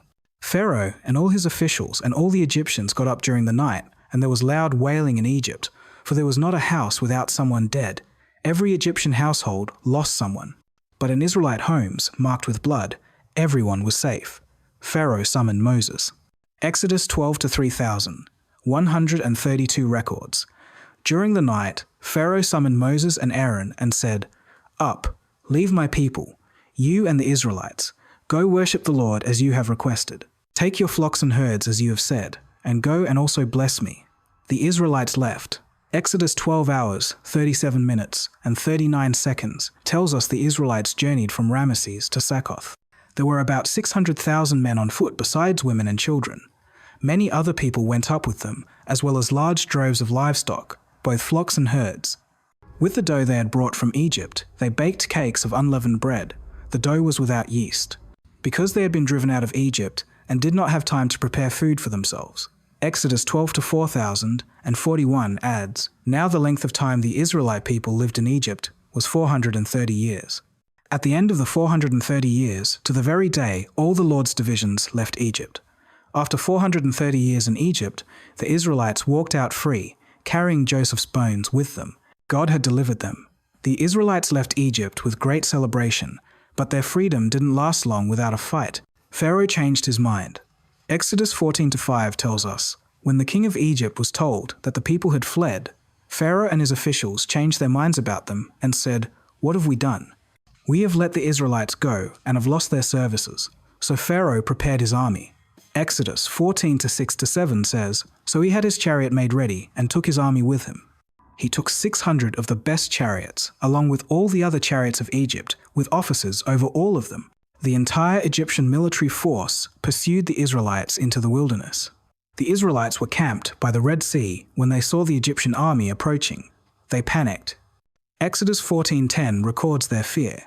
As Pharaoh approached, the Israelites looked up, and there were the Egyptians marching after them. They were terrified and cried out to the Lord. They said to Moses, "Was it because there were no graves in Egypt that you brought us to the desert to die? What have you done to us by bringing us out of Egypt? Didn't we say to you in Egypt, 'Leave us alone'? Let us serve the Egyptians. It would have been better for us to serve the Egyptians than to die in the desert." They were trapped. The sea was in front of them, mountains on both sides, and the Egyptian army behind them, but Moses responded with confidence. Exodus 14 hours, 13 minutes, and 14 seconds records his words. Moses answered the people, "Do not be afraid. Stand firm, and you will see the deliverance the Lord will bring you today. The Egyptians you see today, you will never see again. The Lord will fight for you. You need only to be still." Then God told Moses what to do. Exodus 14:16 says, "Raise your staff and stretch out your hand over the sea to divide the water so that the Israelites can go through the sea on dry ground." Moses obeyed. Exodus 14:21-22 describes what happened. "Then Moses stretched out his hand over the sea, and all that night the Lord drove the sea back with a strong east wind and turned it into dry land. The waters were divided, and the Israelites went through the sea on dry ground with a wall of water on their right and on their left. The entire nation walked through the sea on dry ground. The water stood up like walls on both sides. The Egyptians pursued them into the sea." Exodus 14 hours, 23 minutes, and 24 seconds says, "The Egyptians pursued them, and all Pharaoh's horses and chariots and horsemen followed them into the sea. During the last watch of the night, the Lord looked down from the pillar of fire and cloud at the Egyptian army and threw it into confusion. Then God told Moses to stretch out his hand again." Exodus 14:26-8 records what happened. "Then the Lord said to Moses, 'Stretch out your hand over the sea, so that the waters may flow back over the Egyptians and their chariots and horsemen.' Moses stretched out his hand over the sea, and at daybreak the sea went back to its place. The Egyptians were fleeing toward it, and the Lord swept them into the sea. The water flowed back and covered the chariots and horsemen. The entire army of Pharaoh that had followed the Israelites into the sea, not one of them survived. The Egyptian army was completely destroyed." Exodus 14:33-1 says, "That day the Lord saved Israel from the hands of the Egyptians, and Israel saw the Egyptians lying dead on the shore. And when the Israelites saw the great power the Lord displayed against the Egyptians, the people feared the Lord and put their trust in him and in Moses, his servant." After the victory at the Red Sea, the Israelites traveled into the desert of Shur. 3 days later, they came to Marah. But the water there was bitter, and they couldn't drink it. The people grumbled against Moses. God showed Moses a piece of wood, and when he threw it into the water became sweet. They continued to Elim, where there were 12 springs and 70 palm trees. But then they entered the desert of Sin. Exodus 16:2-3 records their complaint. In the desert, the whole community grumbled against Moses and Aaron. The Israelites said to them, "If only we had died by the Lord's hand in Egypt. There we sat around pots of meat and ate all the food we wanted. But you have brought us out into this desert to starve this entire assembly to death." They were hungry and afraid. They even wished they had died in Egypt rather than face starvation in the wilderness. But God was about to teach them about daily dependence on him. Exodus 16:4 records God's response. "Then the Lord said to Moses, 'I will rain down bread from heaven for you. The people are to go out each day and gather enough for that day. In this way, I will test them and see whether they will follow my instructions.' God would provide bread from heaven, but with specific rules. They could only gather enough for 1 day at a time. This would test whether they trusted God to provide again tomorrow. That evening, quail came and covered the camp, providing meat. Then in the morning, something appeared on the ground. Exodus 16 hours, 13 minutes, and 15 seconds describes it. In the morning, there was a layer of dew around the camp. When the dew was gone, thin flakes like frost on the ground appeared on the desert floor. When the Israelites saw it, they said to each other, 'What is it?' For they did not know what it was. Moses said to them, 'It is the bread the Lord has given you to eat.' They called it manna, which means, what is it? Exodus 16:31 describes what it was like. Throughout Egypt, hail struck everything in the fields, both men and animals. It beat down everything growing in the fields and stripped every tree. The eighth brought locusts. Exodus 10:14-15 says, "They invaded all Egypt and settled down in every area of the country in great numbers. Never before had there been such a plague of locusts, nor will there ever be again. They covered all the ground until it was black. They devoured all that was left after the hail. And when they measured it by the ar, he who gathered much did not have too much, and he who gathered little did not have too little. Each one gathered as much as he needed." No matter how much they gathered, everyone had exactly what they needed. Then Moses gave them a command. Exodus 16:19 says, "Then Moses said to them, 'No one is to keep any of it until morning.' But some people didn't listen." Exodus 16:20 tells us, however, some of them paid no attention to Moses. They kept part of it until morning, but it was full of maggots and began to smell. So Moses was angry with them. The manna couldn't be stored. They had to trust God for fresh provision each day. But on the sixth day, they were to gather twice as much because no manna would fall on the Sabbath. Exodus 16 hours, 22 minutes, and 24 seconds says, "On the sixth day, they gathered twice as much, 2 for each person, and the leaders of the community came and reported this to Moses. He said to them, 'This is what the Lord commanded. Tomorrow is to be a day of rest, a holy Sabbath to the Lord. So bake what you want to bake, and boil what you want to boil. Save whatever is left and keep it until morning.' So they saved it until morning, as Moses commanded, and it did not stink or get maggots in it. On the sixth day, the manna kept fresh overnight, so they could rest on the Sabbath. Some people went out on the seventh day to gather, but found nothing." Exodus 16:27, 3-0 records. "Nevertheless, some of the people went out on the seventh day to gather it, but they found none. Then the Lord said to Moses, 'How long will you refuse to keep my commands and my instructions? Bear in mind that the Lord has given you the Sabbath. That is why on the sixth day he gives you bread for 2 days. Everyone is to stay where he is on the seventh day. No one is to go out.' So the people rested on the seventh day. God provided manna every single day for 40 years. Exodus 16:35 says, "The Israelites ate manna 40 years until they came to a land that was settled. They ate manna until they reached the border of Canaan. The Israelites continued their journey and camped at Rephidim, but there was no water for the people to drink. Once again, they quarreled with Moses." Exodus 17:23 records their complaint.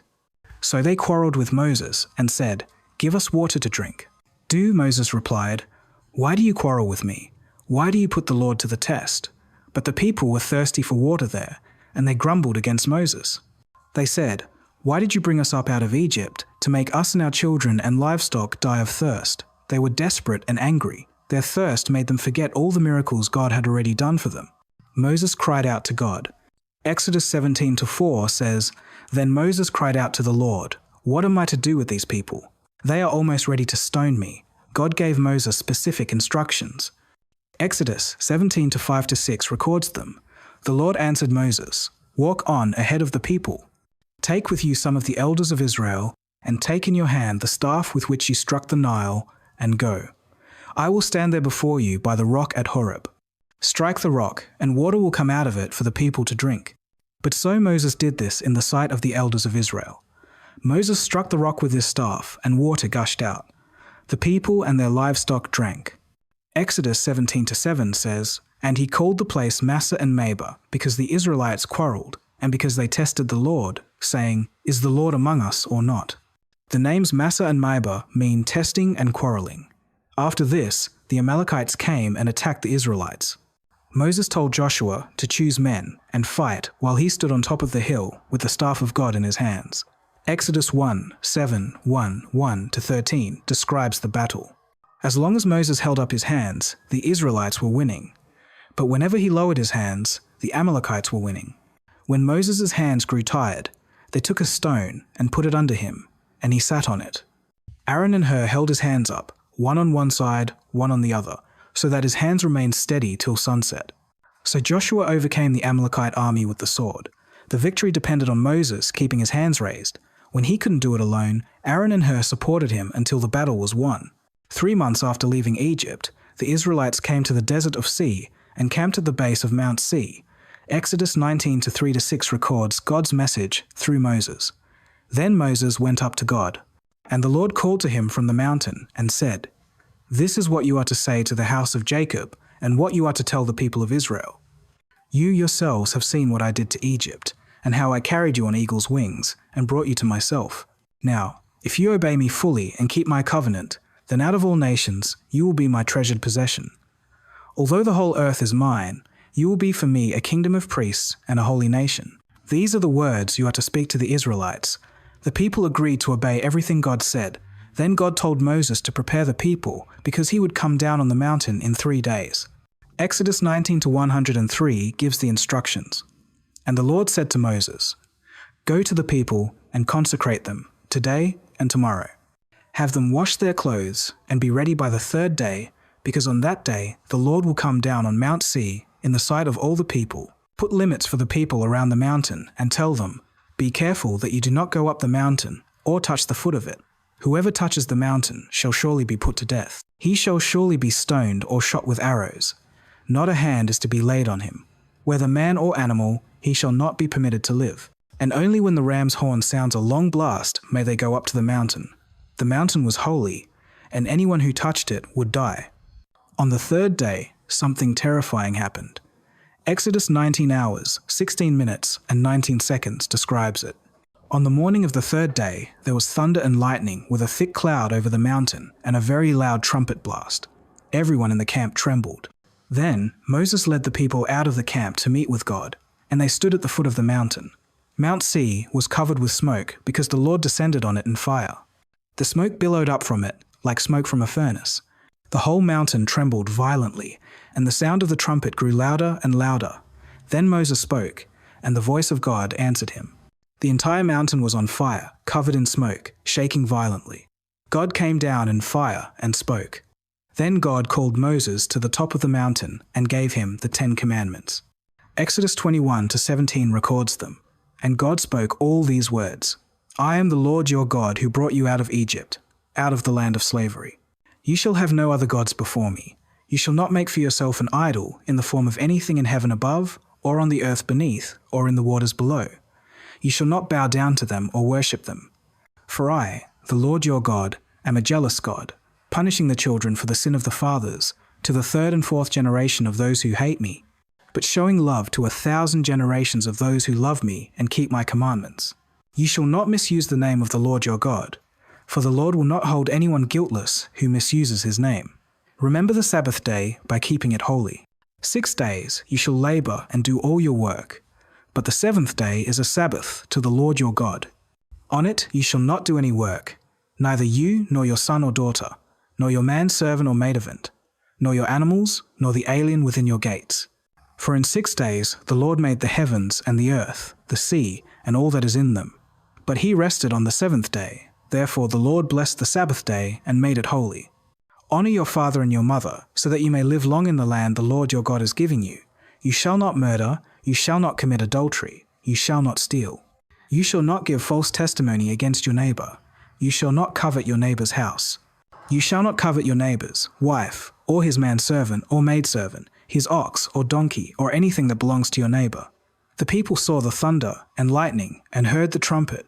Exodus 20:18-19 says, "When the people saw the thunder and lightning and heard the trumpet and saw the mountain in smoke, they trembled with fear. They stayed at a distance and said to Moses, 'Speak to us yourself, and we will listen, but do not have God speak to us, or we will die.' They were terrified of God's presence. Moses went into the thick darkness where God was, and God gave him many more laws and instructions for how the people should live. Moses stayed on the mountain with God for 40 days and 40 nights. During this time, God gave him detailed instructions for building the tabernacle and wrote the 10 Commandments on 2 stone tablets with his own finger. But down below, the people grew impatient. Exodus 32:1 records what happened. When the people saw that Moses was so long in coming down from the mountain, they gathered around Aaron and said, "Come, make us gods who will go before us. As for this fellow Moses, who brought us up out of Egypt, we don't know what has happened to him." Aaron gave in to their demands. Exodus 32:2-4 tells us what he did. Aaron answered them, Take off the gold earrings that your wives, your sons, and your daughters are wearing and bring them to me." So all the people took off their earrings and brought them to Aaron. He took what they handed him and made it into an idol cast in the shape of a calf, fashioning it with a tool. Then they said, "These are your gods, O Israel, who brought you up out of Egypt."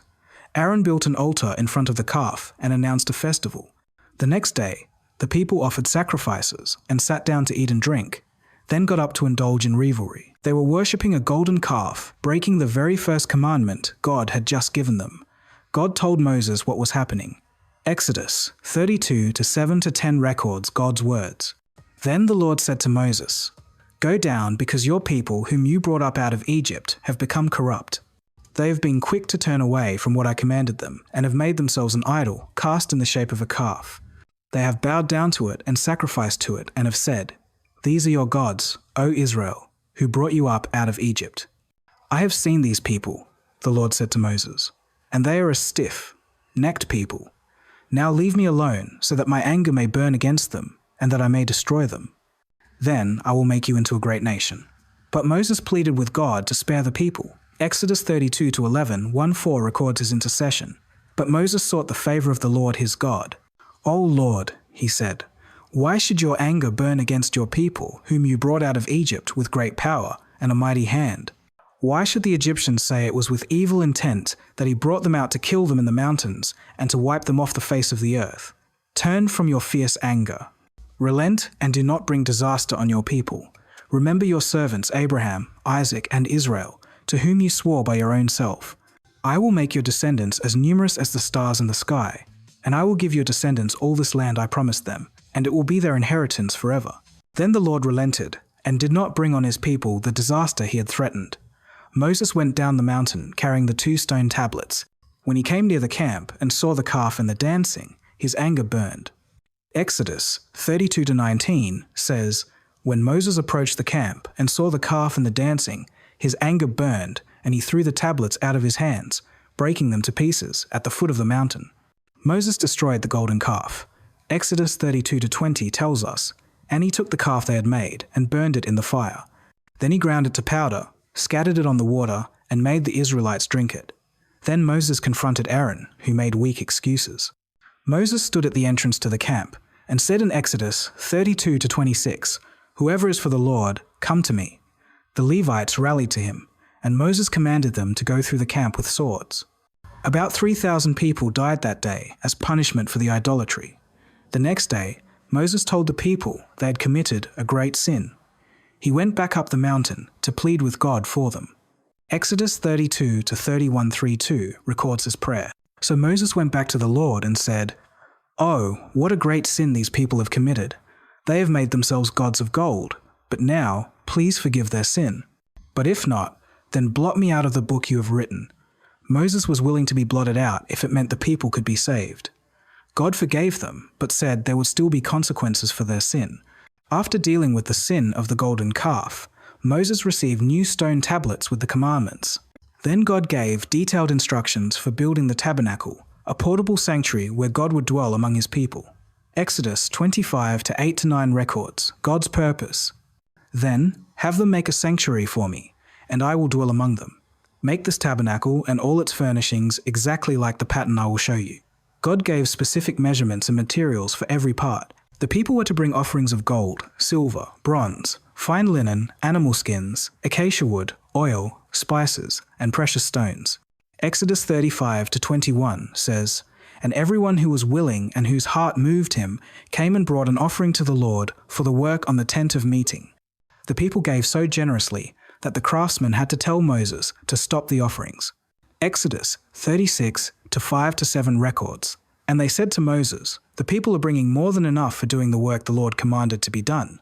Then Moses gave an order, and they sent this word throughout the camp: 'No man or woman is to make anything else as an offering for the sanctuary.'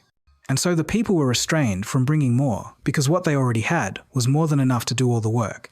And God chose Bezalel and Ohab and filled them with his spirit, giving them skill and ability to do all kinds of crafts. They made the tabernacle exactly according to God's design: the tent itself with its curtains and coverings, the Ark of the Covenant, the table for the bread of the presence, the golden lampstand, the altar of incense, the altar of burnt offering, the bronze basin, the courtyard, and the priestly garments. When everything was finished, Moses inspected the work.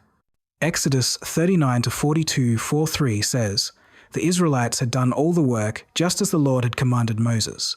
Moses inspected the work and saw that they had done it just as the Lord had commanded. So Moses blessed them. Then Moses set up the tabernacle." Exodus 40-33 describes what happened. "Then Moses set up the courtyard around the tabernacle and altar and put up the curtain at the entrance to the courtyard. And so Moses finished the work. Then the cloud covered the tent of meeting, and the glory of the Lord filled the tabernacle. Moses could not enter the tent of meeting because the cloud had settled upon it, and the glory of the Lord filled the tabernacle. God's presence filled the tabernacle so powerfully that even Moses couldn't enter." Exodus 40-36-38 tells us how God led them in all the travels of the Israelites. Whenever the cloud lifted from above the tabernacle, they would set out. But if the cloud did not lift, they did not set out until the day it lifted. So the cloud of the Lord was over the tabernacle by day, and fire was in the cloud by night in the sight of all the house of Israel during all their travels. God was dwelling among his people, leading them by his presence. The Israelites traveled from Mount Sinai to the desert of Pan. Then God told Moses to send men to explore Canaan, the land he was giving them. Moses sent 12 men, one leader from each tribe. Numbers 13-1720 records Moses' instructions. When Moses sent them to explore Canaan, he said, "Go up through the Negev and on into the hill country.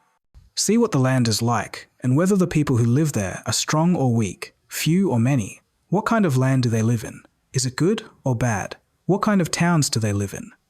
Are they unwalled or fortified? How is the soil? Is it fertile or poor? Are there trees on it or not? Do your best to bring back some of the fruit of the land." The spies explored the land for 40 days. When they returned, they brought back a cluster of grapes so large it took 2 men to carry it on a pole. Numbers 13:27 records their report.